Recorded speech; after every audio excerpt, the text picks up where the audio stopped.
לי לדבר על הנושא הזה של הצלחה. הרבה פעמים כשרואים בן אדם שהצליח, רואים מה יש לו היום. אתם נפגשים עם הבן אדם הזה אחרי שהוא עבר איזושהי דרך. ובמחשבה שלנו אנחנו חושבים שהוא חיפש, ומה קרה לו? מצא, ואז מה קרה אחרי שהוא מצא?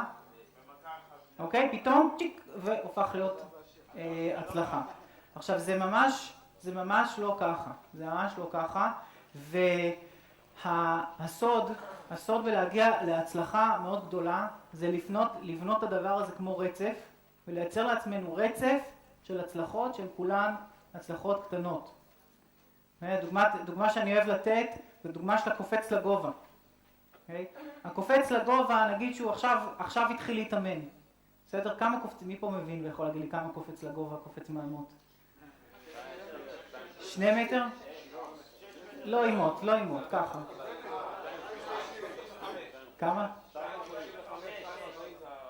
2.40 שיא העולם. בן אדם רץ וככה זה? 2.40. אז אותו אחד שקופץ 2.40, אני יכול להגיד לכם מה לא קרה. מה לא קרה? המאמן שלו לא בא ואמר, בוא נשים לך רף בגובה 3 מטר, תתחיל. אוקיי? אז הוא רץ והוא, כן, הוא קורא את עצמו, אז המאמן אומר, כנראה 3 מטר זה יותר מדי בשבילך, בוא נוריד את זה ככה ל-2.95, בסדר? ושוב פעם הוא מנסה ומנסה. מה קורה ב-2.40? הוא יעבור 2.40? אוקיי, מה קורה ב-2? כן? יש סיכוי שהוא יתעייף בדרך? הפוך, בדיוק, זה הולך הפוך.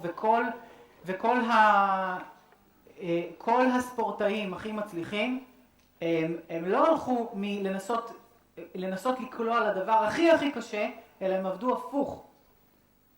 הם תמיד הציבו איזשהו רף שהוא בר השגה, אבל איפה הרף הזה עומד יחסית ליכולת הנוכחית שלהם? טיפה יותר גבוה. טיפה יותר גבוה. אני רוצה לשים את מיד אני אתן להגיד, אתם תראו את השלטים האלה פה ובכניסה, אבל רציתי קודם כל להכיר לכם אותם. אז הצלחה גדולה אינה אלא אוסף של הצלחות קטנות. ושאף אחד לא יצפה שתצאו מהימים האלה עם איזשהו רעיון מבריק, ואתם תצאו ותעשו אותו, והכסף יתחיל לזרום, והלקוחות יתחילו להגיע. צר לי, זה לא קורה ככה. אוקיי? אנחנו נעשה פה כבר איזשהו תיאום ציפיות. אוקיי? מי ציפה שזה מה שיקרה, אגב? ומוכן להודות? תודה. אני מוכנה להגיד לך שדיברתי איתו כבר, הודיע לי, הוריד לי את רף הציפיות, שלא תצפי, יהיה לך ככה, ואת תגיעי הביתה ותפלי עם לא. אני ממש לא חושב שיהיה לך ככה ואת תגיעי הביתה ותפלי. ממש לא. זאת לא הכוונה. אבל מה שקורה ב3 ימים האלה זה התחלה של תהליך. ומי שינצל את הזמן פה ויסיים את זה, הצורה שאני רוצה שאתם תצאו מכל 3 ימים האלה, זה טעונים בהמון ידע וטעונים בהמון אנרגיה, מתוך הבנה שזה ההתחלה של העבודה. פה זה מתחיל, זה לא מסתיים פה. והדבר הראשון שאתם תעשו עם כל הידע הזה, אתם תבחרו כמה דברים, ואלו מכם שיישמו אותם, יראו הצלחה קטנה, יראו משהו שקורה להם יותר טוב ממה שקרה להם עד היום.